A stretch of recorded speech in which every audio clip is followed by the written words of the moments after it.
New Year's Day is almost here, and you know what that means. In our coverage sponsored by Rife's Home Furniture and Mattress, another college football playoff game for Oregon, continuing their march toward what would be the program's first ever national championship. But standing in their way, the number 4 Texas Tech Red Raiders. Their paths to Miami couldn't have been more different. Texas Tech earned a first-round bye after capturing their first ever Big 12 title, taking last week off to rest and recharge. And Oregon, on the other hand, had to go to work hosting a high-flying James Madison team at Austin. So when it comes to an advantage, whether it's rest or momentum, Ducks head coach Dan Lanning knows the college football playoff doesn't make it easy. I don't know if there's a side advantage. I think it's just more of an indicator that the way we do playoffs in college football is messed up. There's definitely a skill and an art to making sure that your team's prepared when you have long breaks. And I think that was clear last year. Certainly it'll be clear now. You got a little bit more time to prepare for this game, but a little bit different than the last one. And that's the other part that doesn't make really a lot of sense is the sequence of days in between each game and each playoff. There's just not really a rhythm. Regardless of the rhythm or rest, when the ball is kicked, the conversation shifts from the calendar to the numbers. And when you look at the numbers, Tech isn't just good, they've been historic. Take a look. We're talking about a team that sits second in the nation in scoring at 42.5 points a game, a defense that ranks third in the FBS, allowing just under 11 points and giving up a measly 254 total yards. They're the only team in the country that's in the top 5 in scoring offense, scoring defense, and takeaways. Historically, when you hit those marks, you play for a title. Compare that to Oregon. The Ducks are elite, number 9 in scoring at 39 points, number 10 in scoring defense. But on the stat sheet, Texas Tech is the more dominant unit. But this is where the conversation gets interesting because in sports, numbers require context. Texas Tech stats jump off the page, but they were built in the Big 12 against a schedule that didn't feature the same competition that Oregon faced in the Big 10.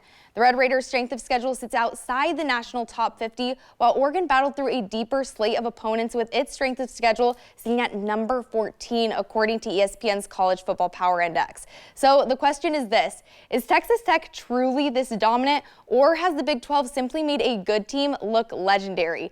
And regardless of how you view the numbers, one thing is clear: both of these programs were built in a similar way. That's through the transfer portal. Texas Tech brings the number 2 transfer class in the nation, while Oregon sits right behind at number 5. For the Red Raiders, that success has fueled a dramatic rise from finishing last season unranked to sitting number 4 in the country after last year. Texas Tech added 21 transfers, including 13 4-stars, transforming the roster almost overnight. Oregon followed a similar path, stacking talent through the portal as well. So this Orange Bowl becomes a battle of 2 elite transfer portal built teams, which is super interesting to think about in the modern climate of college football, Matt. It's you know, some of the words that we use now in terms of college football, 10 years ago, you could not use. You know, no, not at all. Paying athletes and that kind of thing. It's absolutely, it's getting out of hand is what it is. Yeah, totally different game now. All right, you're leaving Monday for Miami, so be ready. All right, let's get to your weather forecast. Now, Storm Alert Weather 9 on KEZI 9 News. What's happening is there's an area of ridging that is building on in, and we've talked about this before. Ridging leads to, generally speaking, drier conditions. That's going to kind of nudge up the Pacific Northwest for the next several set of days. Meanwhile, along the East Coast, the jet stream's like a rope. So when it goes up on one side, it drops down on the other. On the East Coast, much colder conditions are coming in the coming days. So as we're enjoying drier and as the beginning of next week moves along, a little bit warmer conditions, colder on the other side of the country. Eventually, though, we're going to see another storm system come on down from the Gulf of Alaska by next week. And by the beginning of 2026, could be talking about rain returning once again. Right now, though, just a few stray showers, especially along the mountains. So where there's some terrain enhancement, Cascades getting some snow along the foothills of the Pacific Range. We're talking about some light rain showers. Now, all of this should continue to wind down as we move into the overnight period, and certainly by the time we get to tomorrow, just dry on out. So for the spots that are seeing the stray showers over the mountains, Winding down during the day tomorrow. Temperature is getting up into the mid-40s with calm winds, so a nice start to the weekend. And we'll end the weekend on a strong note as well with dry and quiet conditions. Same type of deal Monday, same type of deal Tuesday. And then Wednesday, we're going to have to watch closely. Of course, that's New Year's Eve. Storm system looks like it's going to be approaching the Pacific coast. Hopefully it holds off, and by ball drop time, we're talking about dry conditions, but it does look like by New Year's Day, rain could be moving on in. So again, we're going to watch very closely Wednesday night, the exact timing of that next system being New Year's Eve. But by New Year's Day, good chance at some rain returning once again, and that could kickstart a more active stretch Thursday and on into Friday. So over the next 7 days, seasonable, quiet, maybe a touch warmer the beginning of next week, mid to upper 40s in the Willamette Valley.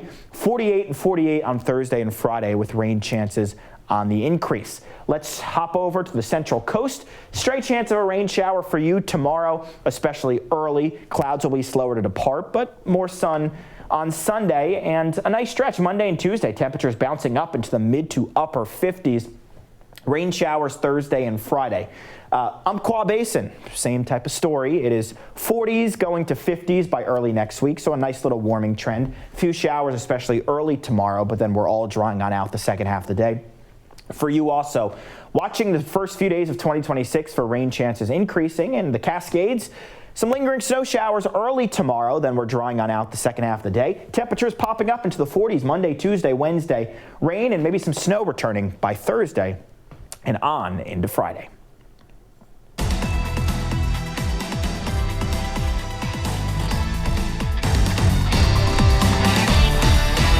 Brace yourself.